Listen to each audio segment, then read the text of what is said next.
Thank you so much for joining. Okay, thank you. Good afternoon, everyone. Thank you so much for joining us. My name is Fatima Lawal.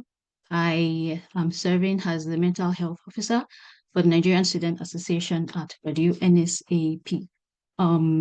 Today we're having Oluwatoyin Ajidore Chukwemeka joining us to speak to us about how to navigate the advisor-student relationship. Aya has already given us a brief overview. Thank you for that, Aya. But I'll quickly go through Toyin's bio. I'll just quickly summarize it right now. Oluwatoyin is a researcher, a speaker, a policy advocate, an author, and executive coach. Her work spans education, entrepreneurship, public policy, and capacity development, as well as empowering individuals and institutions to reach their potential.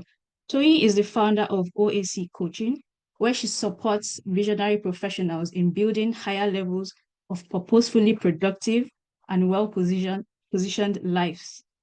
She's also a PhD scholar at Tufts University and a former lecturer at the University of Ibadan. Oluwatoyin is the founder of One Foundation, a nonprofit that equips young people with entrepreneurial thinking and skills through training and advisory programs. And she's also the author of 3 books. She's a beloved writer whose thought pieces are found on multiple platforms, shaping and empowering thousands of people. I can testify to that. I've read one of Toyin's books. You should probably too. I think Toyin, you should share information probably after the talk about some of your pieces.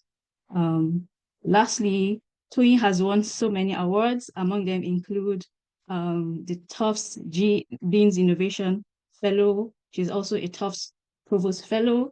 She is the 2022 Innocent Chukwuma Social Impact Fellow, a Mandela Washington Fellow for 2021, a 2019 African Woman Entrepreneurship Cooperative Fellow, and she has also been named as one of the 100 women advancing Africa and one of the 30 women driving STEM advancement in Africa. Well done, Toyin. Thank you so much for joining us this afternoon once again. I miss your very, very busy schedule. People that know Toyin know that she's super, super, super busy. We're grateful that you're joining us this afternoon. And so I yield the mic to you. Hi, good evening, everybody. And good afternoon to good afternoon, good evening, depending on where you are in the world. Please, could you confirm you can hear me first? Yes, we can hear you. Oh, thank you. It's nice to see everyone. I hope you're doing well. First of all, let Fatima be with all of this thing that she's saying that I'm busy. I'm not busy, oh. If I'm not busy, oh, don't mind that. Anyway, thank you for having me. I know that we've been having this conversation for a while. I'm glad that we are eventually able to make it work. It's nice to meet everyone. It's nice to meet my people in Purdue.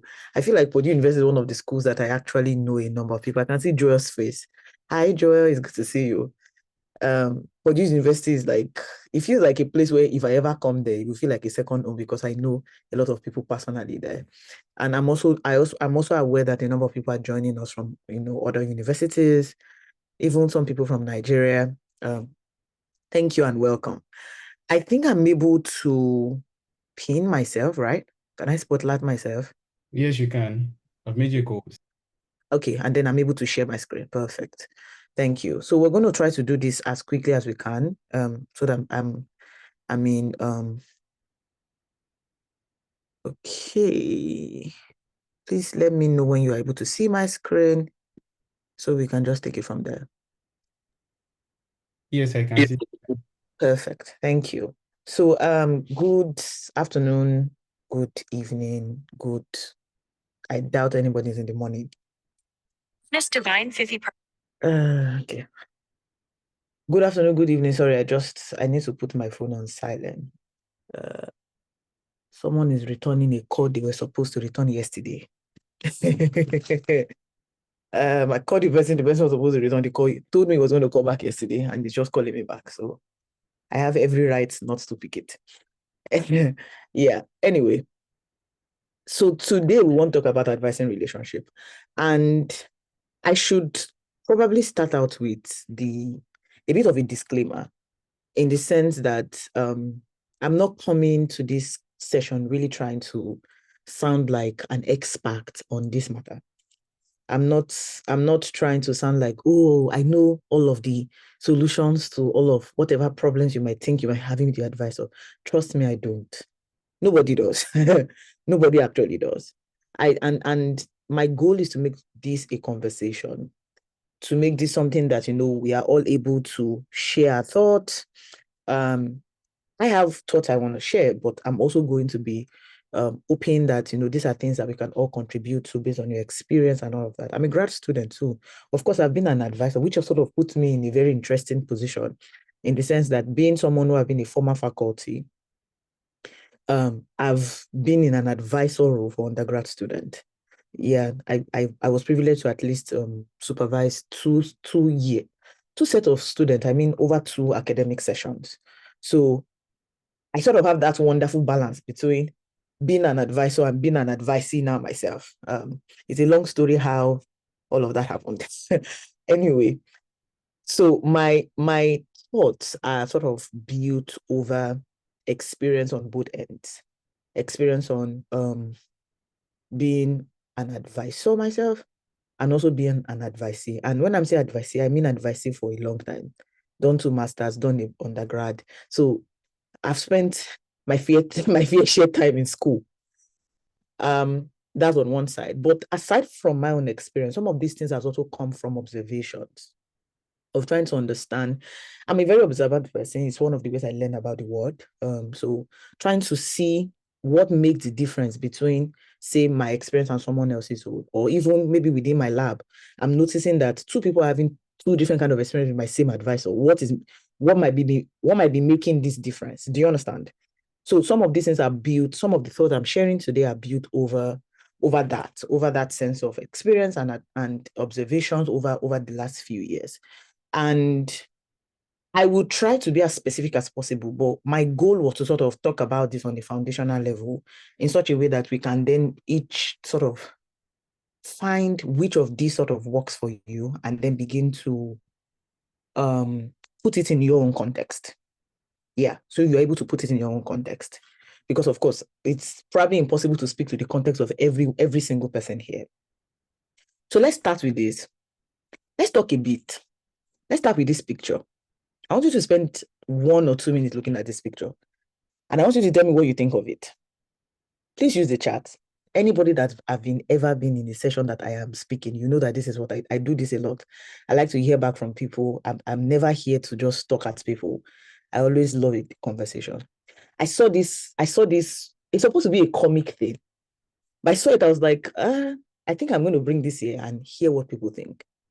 What do you think about this? Do you think it's true in your experience, or at least the way you have seen the advising relationship? On one side, it was talking about how you see yourself. You see yourself as someone that have hopes, dreams, complex human beings whose life is bigger than their PhD or whatever. I'm aware that some of us are undergrad students, most people are grad students or incoming grad students, and maybe I'm not sure if you have postdocs, but I'm going to speak in a lot more to grad students. But the way I'm going to be speaking will be such that it can be useful also for undergrads. Anyway, I should put that context. So on one end, on the left end is how you see yourself, someone with hopes, dreams, aspiration, complex human being. And this comics is claiming that Professor literally just see you as a brain on a stick. What do you guys think about this? What thought comes to your mind when you see this? Please let's use the chat. Do you think it's true? Do you think it's exaggerated? Do you think it's not true now? I just want to hear you first. Oh, she says absolutely. Interesting. Fatima believes it's true too. Okay, let me hear more from more people first. It depends. Okay, Joy, do you want to tell us what it depends on? Ayomide. Oh, hi, Ayomide. It's good to see you. Says it's true. Yolua says left side is true, right side I think is situation specific, can be true based on some people's experience. Okay. Okay. So some people think it's true, some people think it's maybe it's a little bit exaggerated. I Okay, so that's what I keep on time. I started with this image, which is supposed to be funny, but at the same time, because I thought that, well, this is probably one of the extreme ways that the issue of advisor and advisee has been seen over the years, particularly PhD. I'm sure that maybe some of you follow all of these PhD life pages on Instagram and all of these kind of places. She says some advisor will look down on you until you deliver, and then they start praising you all over town. So basically, what I'm trying to say here is that some advisor, don't let us say all, some advisor are just concerned about what your brain can deliver. All of your hopes, dream, aspiration, the fact that you're a complex human being, that one is your own cup of tea. My own is finish my research, deliver the paper, or deliver whatever you need to deliver the lab results. That's all I see you as. Anyway, like I was saying, if you follow some of these PhD live Instagram pages and things like that, you see that there's we see it as joke. We see it as a joke and all of that. But there's this sense that PhD life is like this.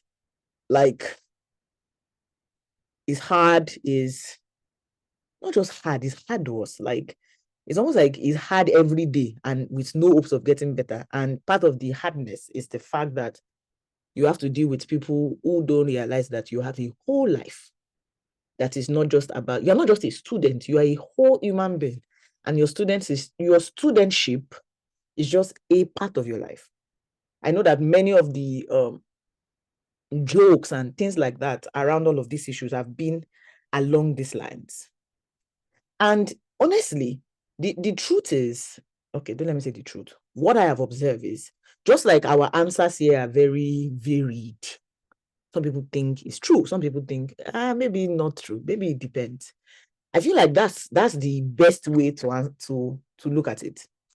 It all depends. This has been true for some people. That's the truth. This has been true. They've worked with advisors who feel as if they only see them as another research tool. They are like another pipette in the lab, chemistry lab. They're like another pipette they are using to do research. Some people have had advisors who maybe are in the middle. Some people have had advisors who probably are able to see them as a complex human beings, maybe be able to see their hopes and dreams. The question is, how do you navigate all of these different kind of people? That's really what we're trying to do. But before we start talking about advisors, I think it's always important to start out with the reality that advising is a two-way street. And what I mean by that is this. Please feel free to share your thoughts in the chat, ask questions in the chat as I'm talking. I'm totally fine with that. What I mean by advising is a two-way street is this, there's always this sense that I feel like many of us are sometimes tempted to look at advising in a way that is almost one way. It's about the advisor relating with the advisee, in the sense that everything starts and ends from the advisor, who they are, the kind of person they are, who their hope is, and all of that. But as true as that might be, and it's also because of our sense of power, this strong sense of power, particularly we who are Africans anyway, we have this strong sense, this strong consciousness of power difference. It's one of the, I remember that I was reading one cultural research I was talking about, is one of the differences between us and people in, say, North America, for example.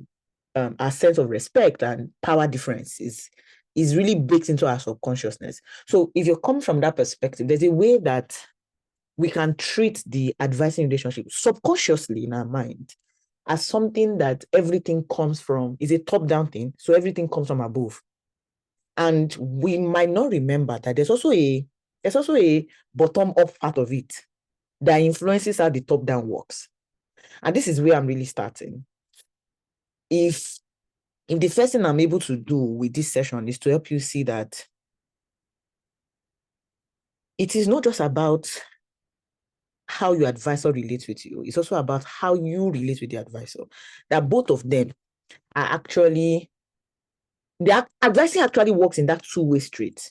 Yes, one might feel stronger than the other, but it doesn't change the fact that the second one too is there. Because if we don't start that way, we enter into advising helpless.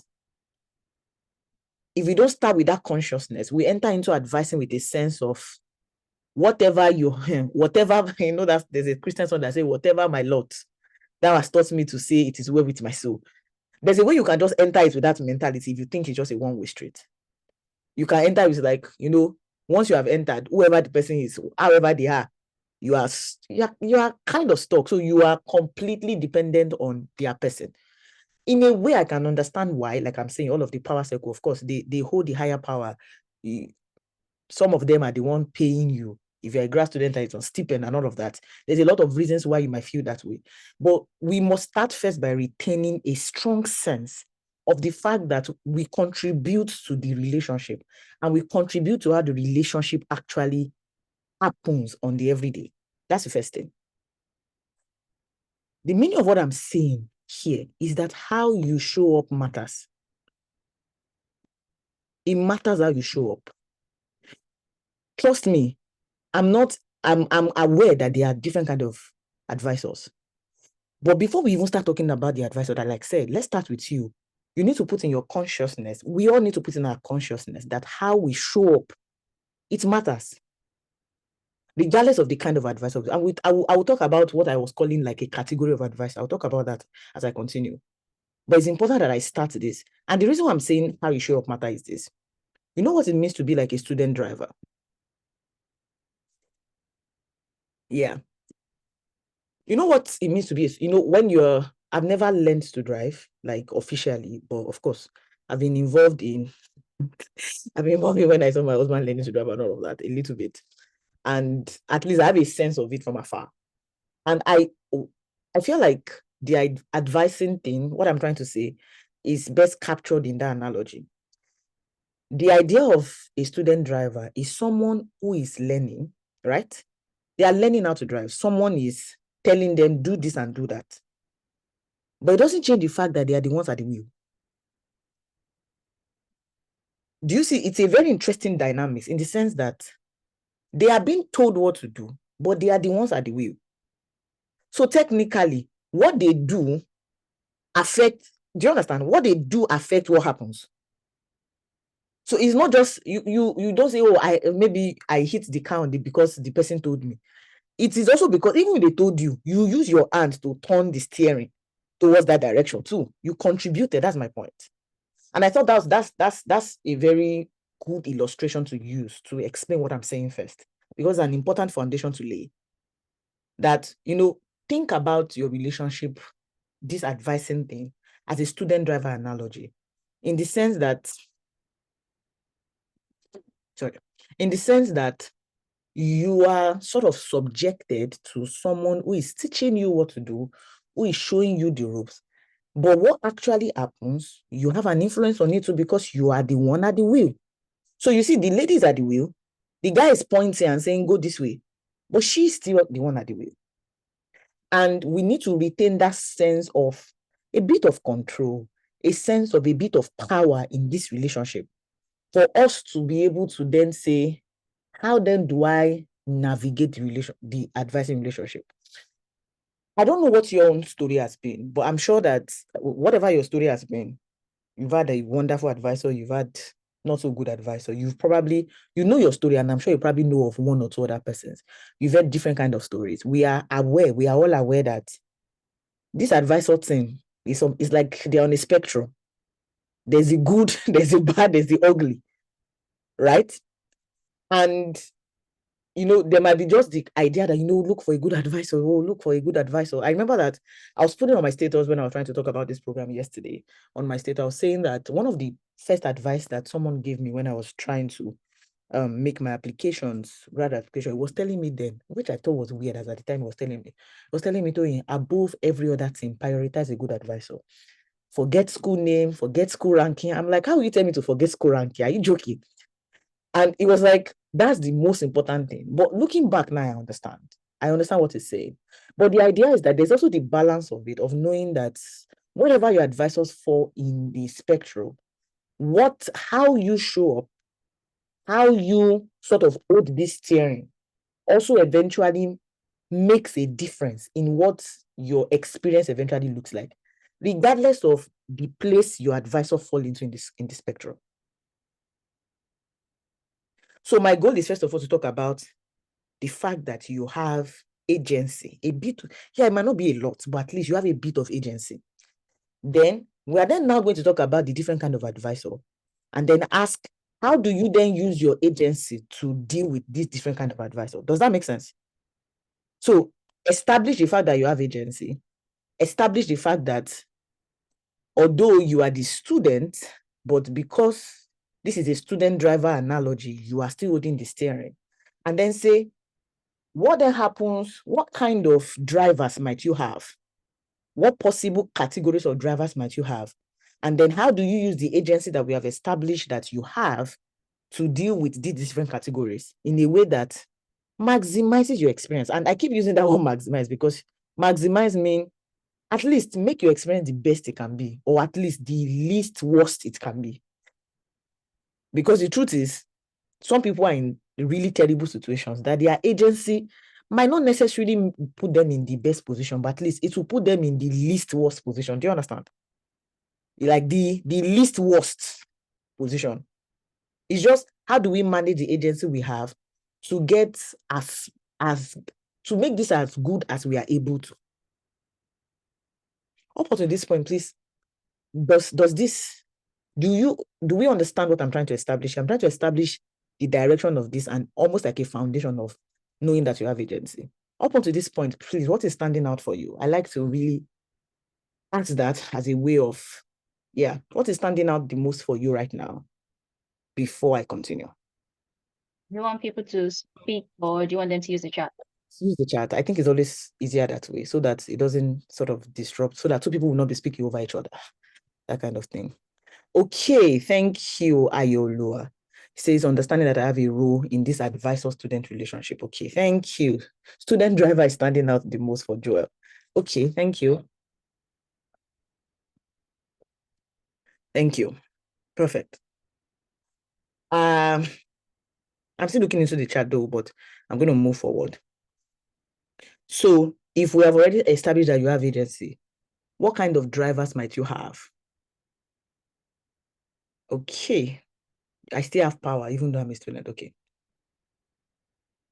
So when I'm saying showing up and the fact that you have agency, you have power and all of that, I need to first of all talk about this on a generic level before I then talk about it in light of different kind of advisors.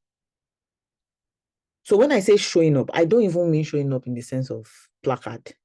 Like you can carry placard and say, I no go gree you are not treating me, but that's not what I'm talking about here. I'm talking about showing up as a professional person. That's what I mean. Showing up as the student whose presence, actions, and whose presence and actions can count as a form of power for them. Let me say that again.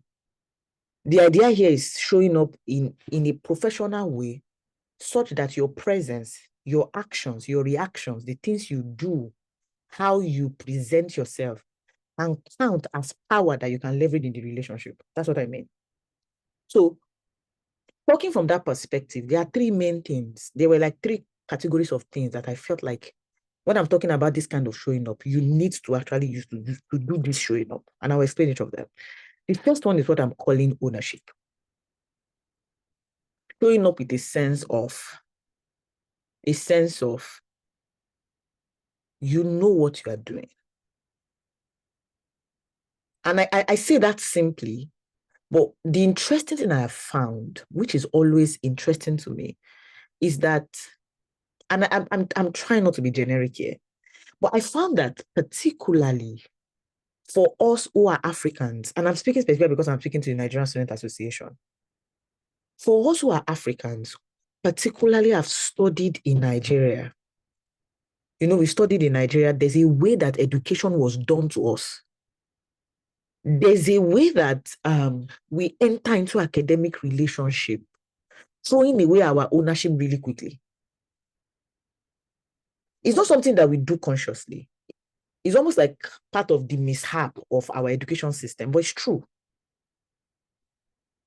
not many of us had the opportunity to work with, say, undergrad advisor that allowed you to do things with a sense of you had room. Many of us had, say, our what do they used to call that thing? Projects. Is that not what they call it in undergrad? We were told what to do. We were just assigned to something. We didn't have a lot. Do you understand? We didn't have a lot of control and ownership. So we don't even know how to take it in academic setting. And many times had that issue for the fact that our education system did not create ownership. In fact, what am I saying? Don't let us go as far as projects. Let's talk about even your classroom. Many of us actually felt like we had ownership within the classroom. Many of us just sat down through the 1 hour lecture, listening. You didn't have a strong sense of contribution. And this thing actually, it formed a sense of how academic relationships are supposed to be in our minds. It does. Add that to the fact that we are always so excited about the idea that we got offers. So there's a way that the people who are supposedly giving us the PhD offer already look like gods to us. If you understand what I'm saying, please let me know. Do you understand? There's a sense of, it's a rare thing. Everybody's trying to get PhD offers. So you got the offer, there's a way that you can already enter that mindset with your advisor that is already, you are the boss, I am your, I don't want to use I'm your servant. Servant is too deep, but you get what I mean. By the time you put all of those things together, there's a way that you can enter the relationship. And I'm saying enter now in a figurative sense. Enter that relationship already ready to just bow to whatever the system says you need to do. Exactly. You are the potter of the clay. Exactly. You get it. Thank you. Thank you, Joy. Many of us come into our PhD with that clay mindset. Like anywhere you shape me into, I'm your clay. Do me as you want. And sometimes, depending on if you came from Yoruba culture and all of that too, with the sense of respect that we have, all of these things, they come together to put you in a place where you don't realize that ownership does not mean disrespect. Ownership does not mean that you are not allowing the person to be your leader. Ownership just means that you don't allow things happen to you. At every point, you are walking into that relationship as a collaborator, particularly at PhD level. I really think that a PhD student and the advisor are supposed to actually be collaborators. Why are we co-authoring paper if we are not collaborators? Why are we co-authoring? So the idea here is, that's one of the things. This is a mind shift first. Is coming in with ownership. Knowing that I have a steering. Yes, I'm a student. Remember that student driver analogy, but steering is in my hand. It's literally in my hand. I have a choice here. I can speak about, these are the things I'm also thinking about this project. Do you understand? I have that sense. That's the first. The second one is reliability. And this one is supposed to go without the saying, but it's important that I also establish it. The idea of reliability is about execution capacity. It's about showing that you know what you are doing. You know, yes, you are a student, though you are trying to learn, though, but you know what you are doing. And this will look differently for different people. Sometimes it also means just, expertise. Do you understand? Expertise in your field, you know it. Yeah, you don't know a lot, but at least you know a little. It's not as if when they are talking, you cannot see anything. And this is always a little bit tricky, again, for us who come from the part of the world that we come from, because many times, by the time we get here, we realize that we were not taught a lot. That what we knew from our field that we thought that we knew, they have left us behind long. And it's always a very interesting thing. And this usually, anybody that has passed, enter like third or fourth year, we understand. This happens first in the first 2 years. It's as if all of a sudden, particularly that second year make you feel so stupid. all of a sudden you realize, I don't know a lot. Wow. With all my first class, what? And it can put you in a state where you now feel as if you don't know anything, and it sort of puts into that imposter syndrome place that makes it difficult to show up with ownership, and you keep feeling as if you don't know what you're doing. But the truth is that if you are here already, you will know what you are doing.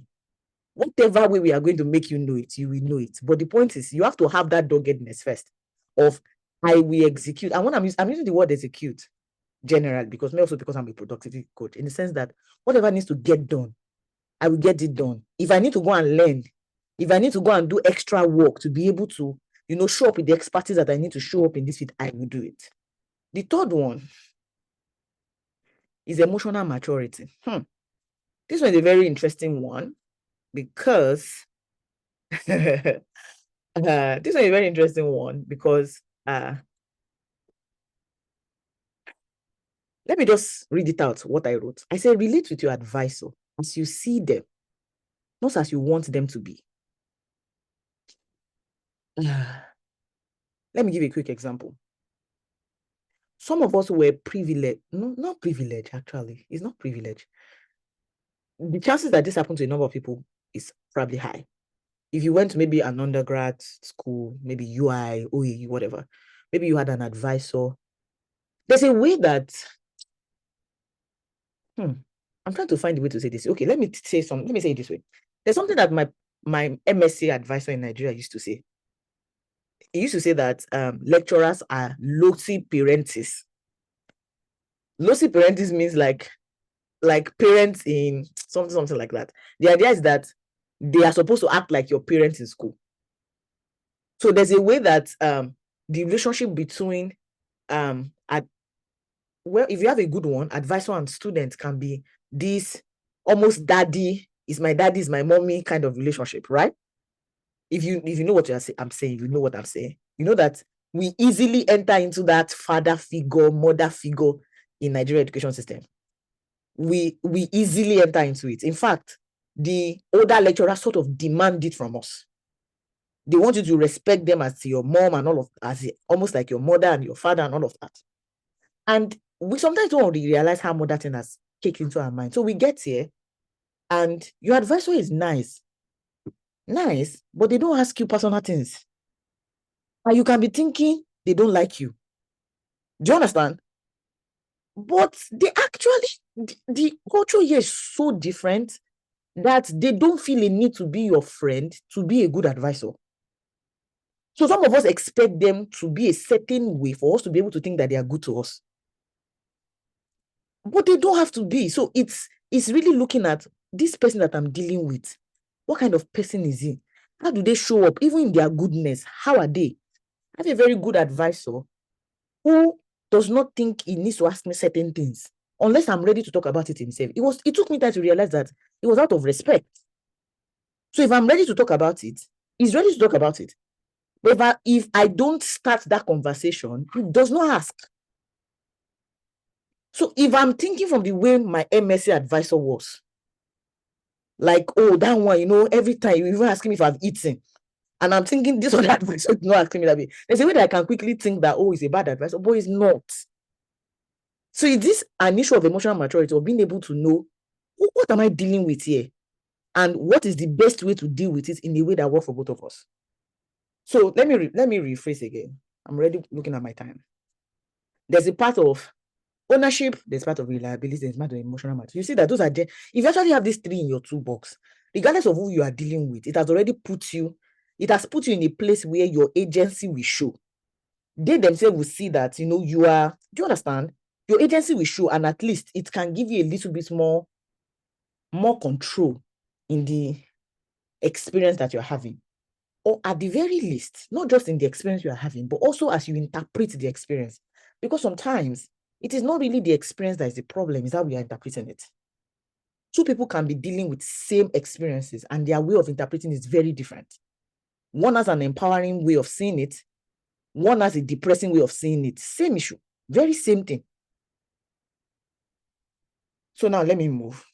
So now that I've talked a lot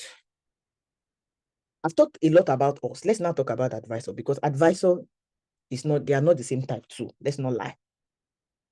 It's only if you're going to lie that will say that, oh, advisors are the same. All you just have to do is show up with ownership. There are some people that forget your ownership is going to be like fight, because they themselves, the way they are, does not allow people to easily show up with ownership with them. So what kind of advisory relationship can we have? And really what I'm really saying here is, what kind of advisors are the possible things that you can have? And to be honest, I'm not giving a general kind. I don't know the kinds, but generally from observation, experience, like I already established in the first part, I sort of put them in 3 very broad categories. And like I said, very broad, very, very broad. In under each of them, you can put plenty other types. It's all your decision. But because I wanted to make this as succinct as possible, I just decided, okay, how can I divide this into 3 and use it to explain what I'm saying? So I'm calling a category the leader advisor. I'm calling another category the middle ground ones. And I'm calling the third category the controlling ones. The leader ones, the ones that are in the middle, and the ones that are controlling. And I'll give you example. I'll sort of explain, I'll sort of give descriptions of each of them as much as I can, and also sort of now show how do you then use all of those things I was talking about your agency, how you show up in each of those contexts. By the time I'm speaking, you'll probably be able to see where your advisor, for at least the one that sound the closest to them. Okay. Up until this point, let me be sure that we're still together. I've spoken a lot for a while without getting feedback. I like to get feedback. Are we still together? Please let me know in the chat if we're still together. Okay. Thank you. Thank you so much. You guys are amazing people. Thank you. Okay, let's talk about the leader advisor in a minute. One of the things that stand the leader advisor out here is like using the picture that I used at the beginning. Remember that picture? That comic of you with your complex hope and dream and aspiration and all of that. One of the things that stand the leader advisor out is this idea of being able to see you as a human being, not just as a student. It's one of the big things that stands them out. Is that there are people who see that your studentship is just one part of your life, and that your life is a lot more complex than that. And all the other things outside studentship sort of eventually affect the studentship. So they try their best to maybe not get involved deeply, but at least acknowledge the other areas of your life that does not look like it's direct to your studentship, but is a valid part of your complex humanity.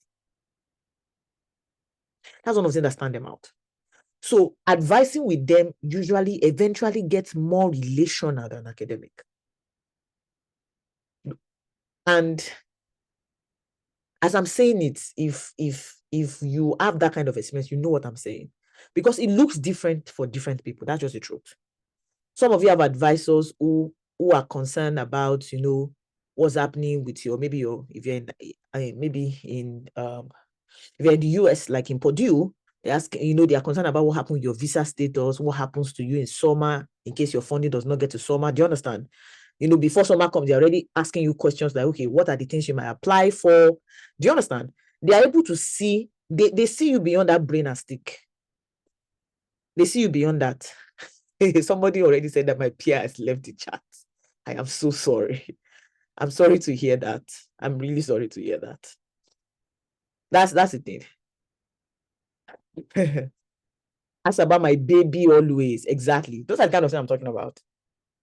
You see it in the way that they might not necessarily contribute to it, but at least they acknowledge it. You might be fortunate enough to have people who actively contribute to it. I remember there's a friend I have in Yale University who was his advisor that got him his house. Yeah, the house, because he came into the US with his wife and his baby.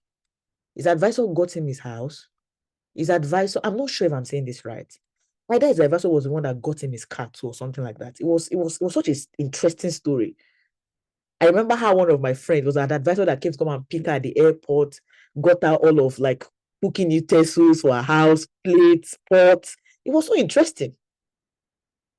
That was not me. Please don't think that your advisor have to do all of that for them to be in this place.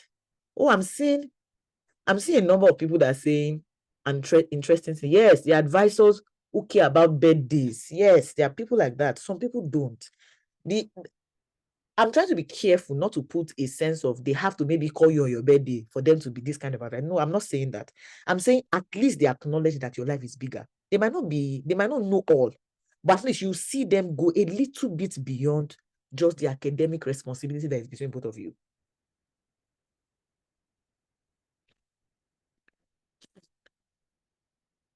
Okay. Well, someone said the advisor interested in their music. Amazing.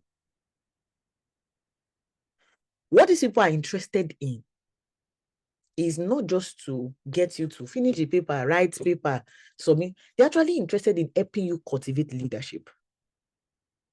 A bigger sense of career leadership that starts from your work, your PhD work with them, or whatever, master's work with them, but goes beyond that. So even in their academic relationship with you, you will see that it's not just about get paper done. There's a sense of they trying to make sort of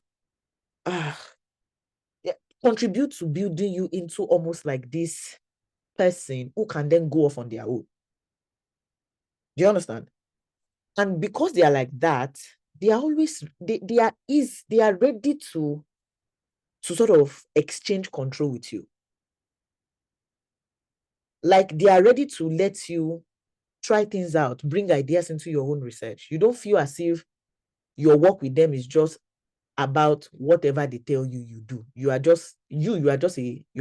implementer. They have all of the strategic ideas, you just implement. People like this, they bring you into that space of actually the strategy. They bring you into that collaboration. They see you more as collaborators. So they are trying to sort of bring you into the back end of how things get done, not just get you to get things done. Do you see what I mean? So they bring you to the back end. They are trying to show you how they do all of their grants too. They share some of their own issues. Grant did not work, how they felt about it. They share some of those things with you so that you are able to see the back end too and see how the career works. I remember that one of the conversations that myself and my advisor had in my first semester was a very, very, very, very interesting semester. Because if I may say so, I really think that I have two advisors and both of them, I can put them in this category. When I first came, I'm a very driven person by myself. And, I was even more, that's like, oh, we are here, let's come and drive things. And the way my semester works sometimes, one of my advisors is usually more available than the other. So every semester, even though I work with both of them, I work closer with more than one than the other, whoever is available more at that time. So I had to work with the younger one, who is female and all of that. And I remember that first semester, it was very weird to me because I came in with ginger and energy. And it's as if she was slowing me down. And I remember she sat me down and told me, anyway, that's on my email list, I probably heard me talk about this. I wrote an email about it. When she sat me down and told me, Tony, I can see you are very driven. And my only fear is that you will burn out in a blaze of glory. I can never forget. She said, you are driven by fear that you will burn out in a blaze of glory. And that's why I am intentionally slowing you down. My goal for you this first semester is to calm down. It was so weird because that was not what I was even expecting. I was ready to write conference paper from that first semester. Like I was already asking her, what conferences do people go in this field? But she was telling me, calm down. In fact, she there was a conference I was intending on that she was like, no, don't write anything. Calm down. Looking back now, I am so grateful for her. Really grateful. She made me take a personality test that time. I remember. She sent me a link. Like, you see, you are like this, you are like that, and we are going to need this one. But this one, not work. It was just an interesting thing. Our goal was just to really get me to calm down. Yes, we pick up pay from second semester, but she was like, my goal here. So my first semester, I was RA. All I was doing was just, she would tell me to read. We'll meet once a week. That was all I was doing for my 20 hours a week. It almost felt like a waste of time. Like, why are you doing this to me? But looking back, I'm grateful because it sort of brought me back to a place where I was a lot more settled to face the PhD as a marathon and not a sprint. And that's what she was trying to make me say. That is a marathon. It's not a sprint.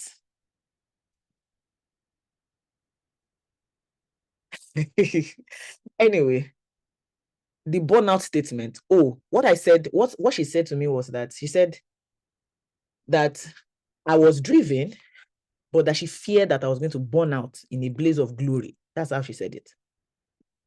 Anyway, let me move quickly now. So they are interested. Sorry, I just realized that. Why did everybody disappear? Okay, sorry, it was me. After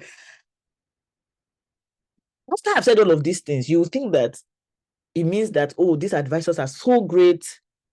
It doesn't even matter how you show up. They will always be kind. They will always be nice. They will always help you. Do you understand? So, but I should let you know that even in this situation, how you show up matters. It matters. It matters a lot how you show up. Even in this relationship, as wonderful as they are. And to be honest, this thing works everywhere. It works in every situation. It's not just advisor relationship. It's like saying because your friend is kind and your friend is nice to you and they love you, you can do them anyhow. And you still expect the friendship to always be as good and lovely and kind as it's supposed to be because they are kind, but you can be nasty. Do you see? It doesn't work the way. For the fact that they are kind is more reason why you actually need to even be kind. I'll probably be kinder than you would have been with other people. Do you understand? So it's the same thing. How you show up matters because as much as they are trying to help, be this kind of support that is beyond academic and all of that, if you now begin to slack and now feel like, oh, because my advisor, if I tell them that, if you tell them every other day that you are not able to show up in lab because you're having, I'm sorry for what I'm about to say, mental health crisis, it happens every week. After a while, they will see it too. They'll be forced to step in a way that they probably would not have if you had just, if you had shown up with all of those that we talked about, you make their work easier. Do you understand? You enjoy the relationship more. Imagine someone who cares about you that way, that you yourself, you are showing up with a sense of ownership. As they are trying to help you, you also are saying, you come into the meeting and you are like, oh, I read this paper, and I'm thinking that we should go this direction. Do you see? It's like fire meeting fire and becoming a big spark. You have better relationship even with those kind of people. So even with those kind of advisors, different people will still have kind of different relationship with them depending on how much you are ready to show up with reliability, execution, being able to do what you need to do. How much you are able to show up with emotional maturity, because as wonderful as they had, the best one also have bad days. You don't expect them to be good all the time. That's part of emotional maturity. To be able to say, you are always kind. So the days that I feel like what you did, I didn't like it, I don't make that day the standard for the way I now start treating you going forward. I allow you to have your time, your off time too. The days where you are going through whatever you're going through and you did not sound well to me. Maybe you responded to and it didn't sound well. Do you understand? It's part of emotional maturity. That's why I use those three things: emotional maturity, reliability, and ownership. If you show up with those three with this kind of advisors, you will probably have the best experience. But having these advisors, this kind of advisors themselves, does not necessarily make your experience great immediately, unless you also balance it with you showing up properly. Let me move to the second one. This one, they're in the middle ground. In this place, so in the last place, your sense of person and all of that takes the lead. In this place, the work takes the lead. They care about you. They are ready to do some of the things that I said in time past, but not at the expense of the work. This is where a number of advisors are.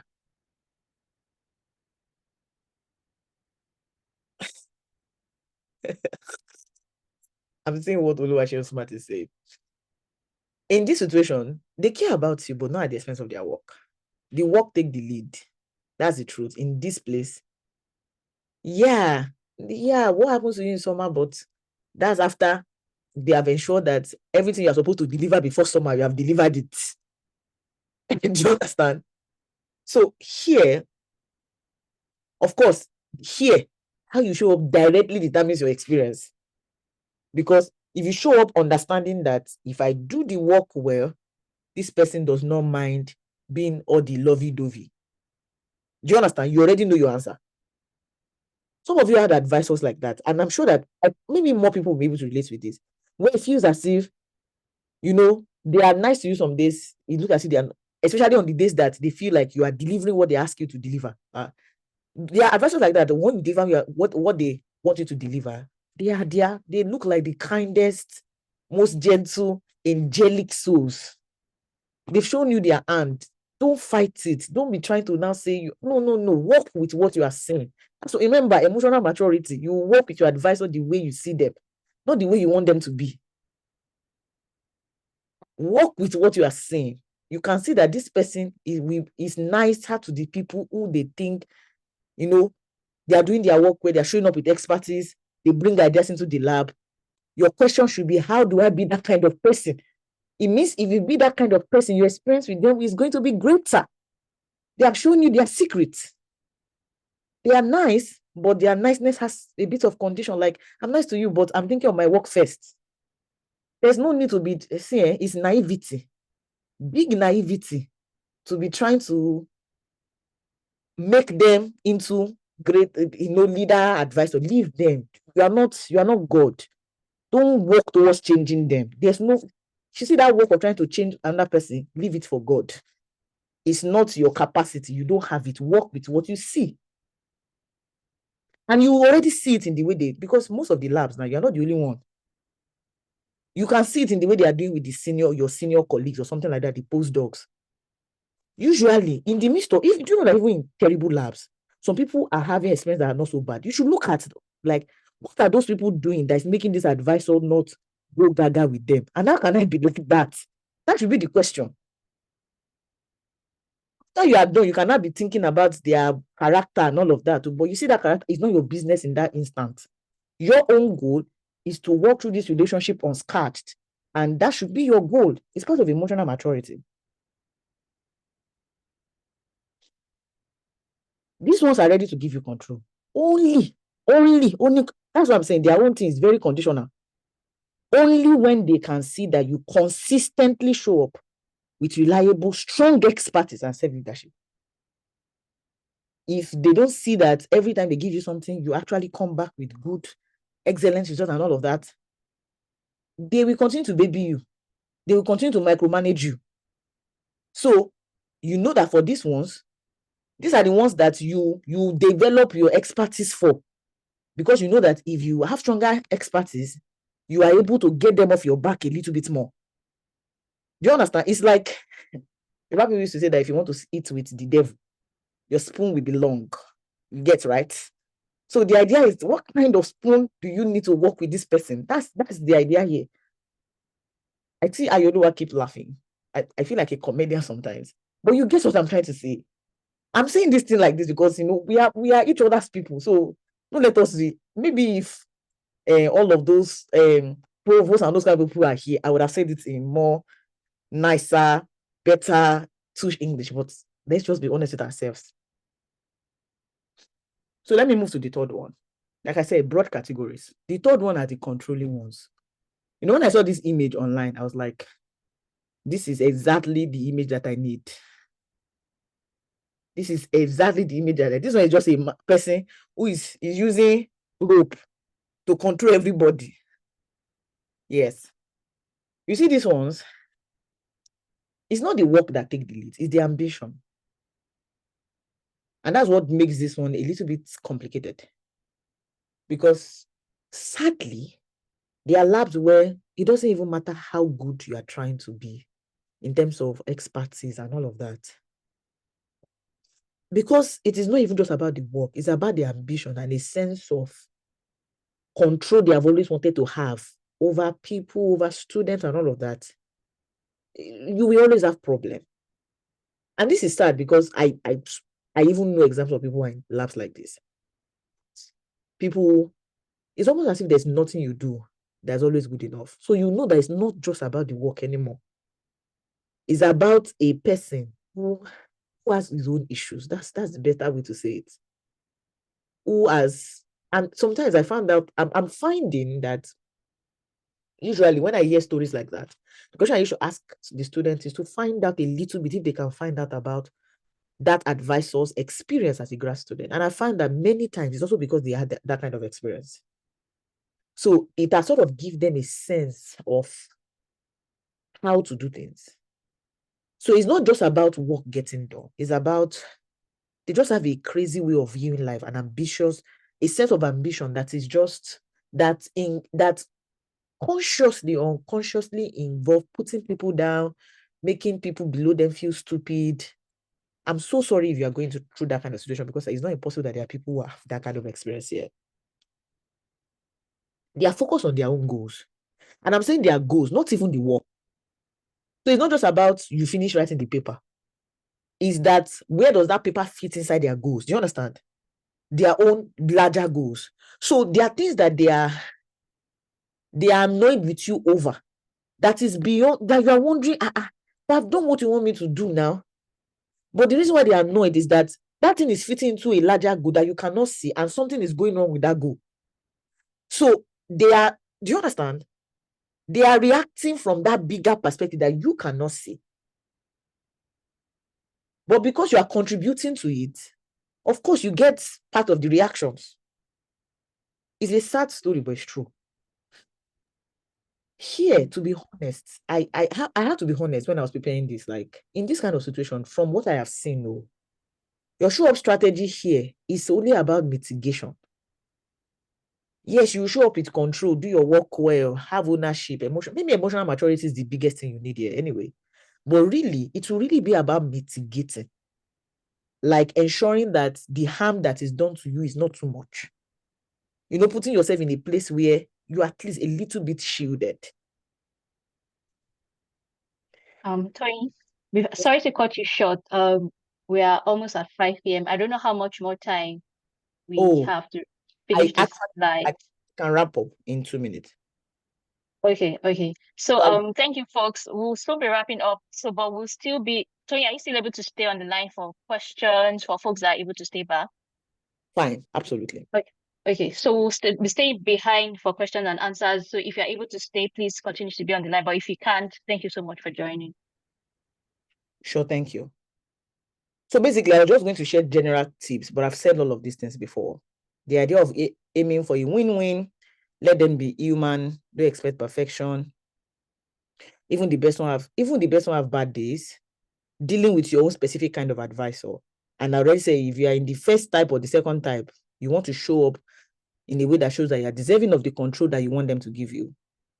But if you are dealing with the third type, you do your best. If it's not working, you leave. I know we don't have this conversation a lot among African students, but you actually can leave. And you can plan an exit strategy.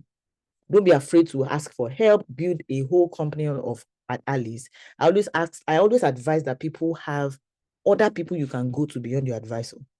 It's always a good thing.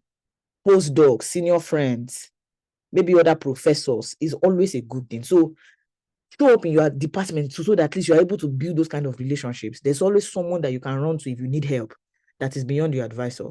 Another important thing is that remember you have value to give. Don't let imposter syndrome get the best out of you. PhD will always feel uncomfortable, but you can do it. You've got this. Thank you, everybody. Thank you so much, Tony. Thank you. This is a very powerful presentation. Many folks, people on WhatsApp can attest to how much value that you've dropped for us today. Thank you so much. We appreciate you sharing this information. So we'll be taking questions. Please, if you have questions, drop them in the chat. So while we wait, I'm going to go ahead and ask some of the questions that I put down. So I remember you mentioned as a student, we should also show up. We have that kind of reliability factor in us. We could contribute. what can you say in the case of students that have tried to contribute in the little way they can, but are looked down on? So, for example, you say something during the meeting, they act as if they don't notice you or something like that. How do you navigate that? So two things quickly that comes to my mind because I'm trying to answer quickly. The first thing is, first of all, to ask that question of what kind of advisor are you dealing with? If you are dealing with that third category of advisor, remember, I already showed you your throw up strategy is really about mitigation. It's just to mitigate the harm. But sometimes also, I have found that sometimes we don't realize that, especially in new environments, you need to spend some time showing that, yeah, it's sad, but it's true. Showing that you deserve the attention that you are calling for. So you spoke the first time, it looked as if they look down on you. And since that time, you stop speaking. That's not the way to go about this thing. Sometimes you have to demand the space you are looking for. You show up this, you spoke the first time, they did not take you seriously. Speak again. Speak again. After a while, Yoruba people will say, let me know my last. After a while, they see that this one is not going to back down. Imposter syndrome will not take do you understand? I feel like what I'm really saying here is that we need to deal with some of this issue a little bit more resiliently, a little bit more like it is not I'm not going to be counting on how you respond to me first. I'm going to insist until you take me seriously. It might take a while. Yes, it might sound like, a few times I talk, you look as if you are not hearing me. But I'll keep talking. After a while, you people will know that this person will not stop. Do you understand? So the point is, we all, as much as, we ask for better environment, we have conversations with people that can help us and all of that. We also need to enter almost this kind of state of heart where your strength is first in yourself. It's not first of all about how the environment is responding, because sometimes it takes time. That's the truth. It takes time. And sometimes we quickly say, oh, but my American friends are not experiencing it. They've been here longer than you. They've been here longer than you. They were born here. You are here. You have to take time to show what you are capable of. It just takes time. But the idea is that, will you give up? That's the question. It comes down to you. Will you give up? Will you say, oh, every time I talk, they did not take me seriously? After a while. Yes, thank you for her. Thank you. Thank you so much, Yulua, for helping me translate that. That's what I'm saying. We need to show up with a bit more resilience.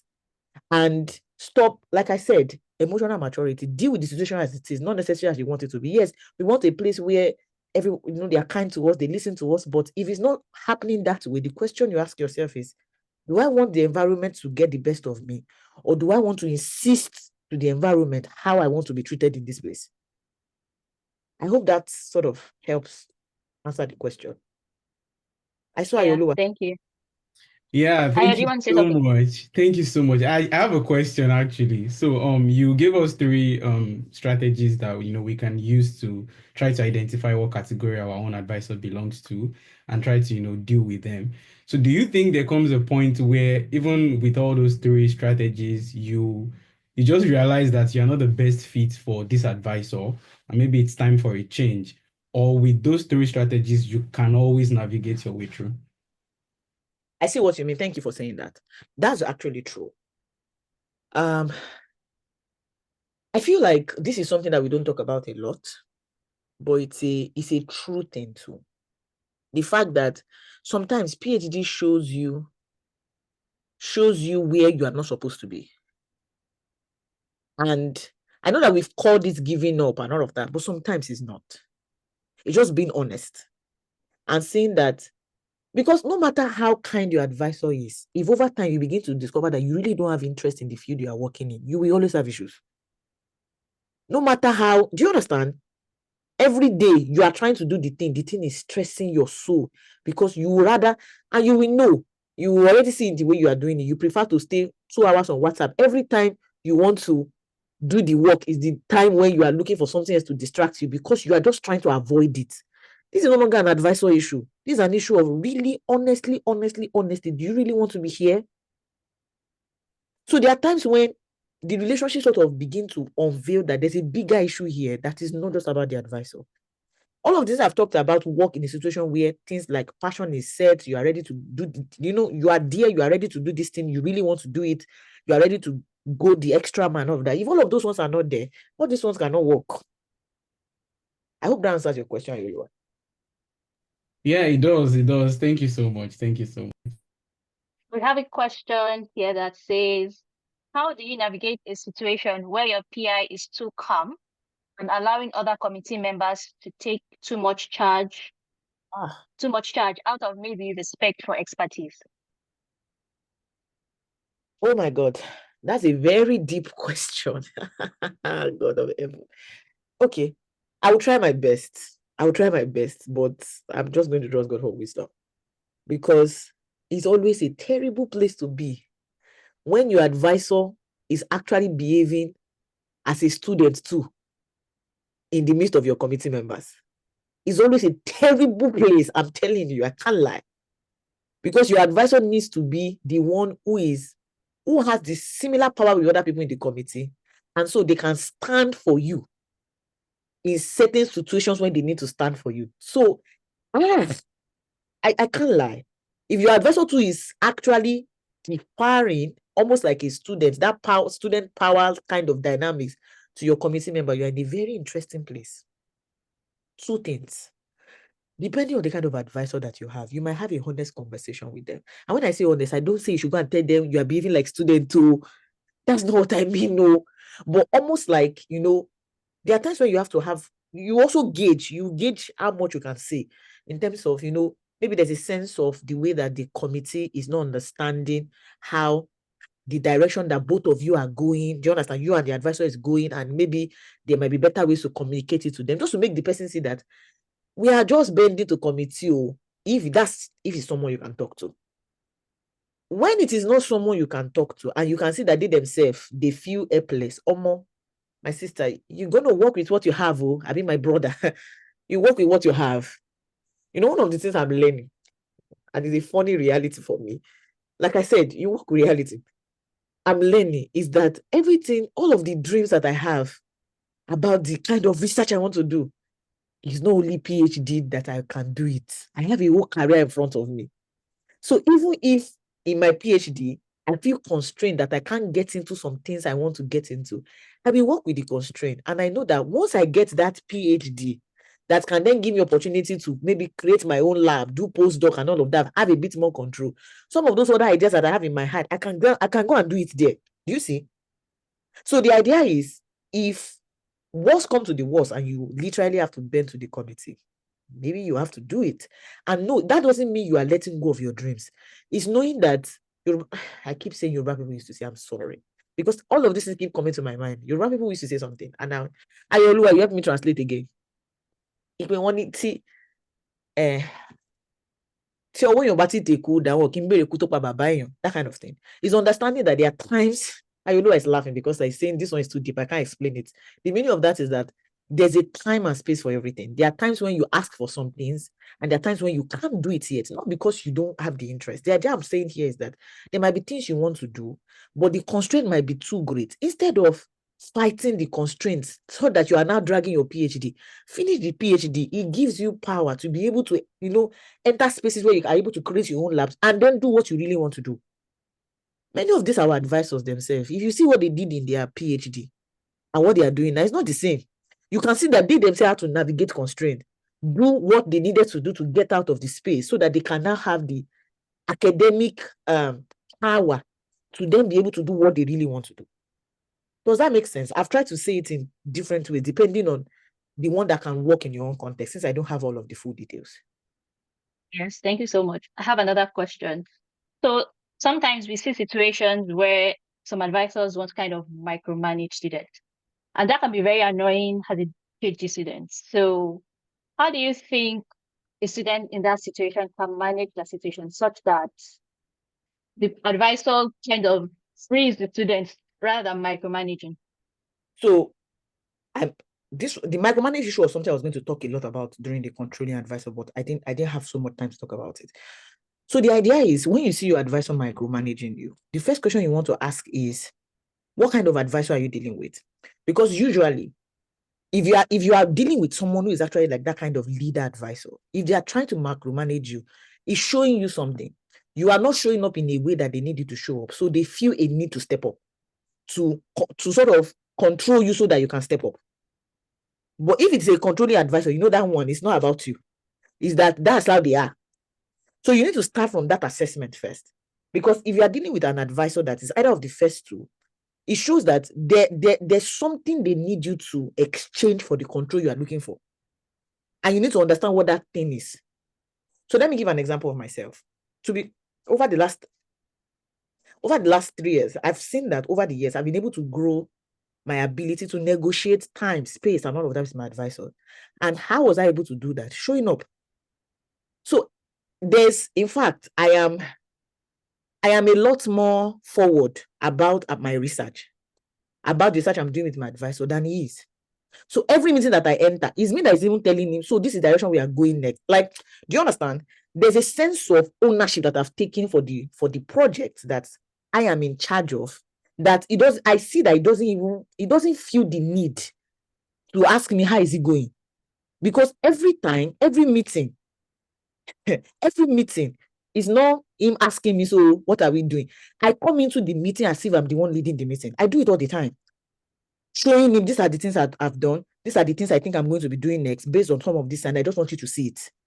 And then he's able to give feedback. So at that level, when I'm dealing with you at that level, you don't see the need. Do you understand? What do you want to micromanage? You micromanage when you feel as if maybe you are fearful that the person is not going to do it well, or they are not going the right direction. But if you begin to actually step up in a way that shows that you know what you are doing, and like that's why I said, that's why you need to understand how your own advisor will understand that language. If you understand how they understand that language and you show up that way, it might help. That's if you're not dealing with a controlling advisor. If you are, you gotta deal with what you have and try your best to mitigate the situation. I hope that helps. Yes, thank you so much. I haven't seen any more questions, so I think we can probably wrap up at this point. But I have one last question. So for people that might have the last type of advisor that is controlling, how do you think they can, and I know you mentioned they should plan their exit strategy. What should that look like? That question you're asking me is a deep question, very deep. Well, some of these things, to be honest, there are things that you probably have to understand specific people's context to be able to give specific answers to. Generic answers usually don't work very well in those kind of situations. So you need to know what is happening in your own situation. But usually, the little generic that I can do, that I have seen people, and I'm saying that from also the things I've seen people do, is if you see it quickly, I hope you are able to accept it quickly. Maybe you are just in your first semester, second year, and you notice it. It's a perfect time. Your exit strategy can be like something I knew someone did. While she was in her second year with the advisor, she started applying somewhere else. For her, it meant, yes, I'm going to lose a whole year. But she told herself, I will just collect masters here. I'm going to start another PhD, another place. For her, she was okay with the idea that it meant, oh, you will stay longer. But in her head, she felt, I would rather stay longer than go mad.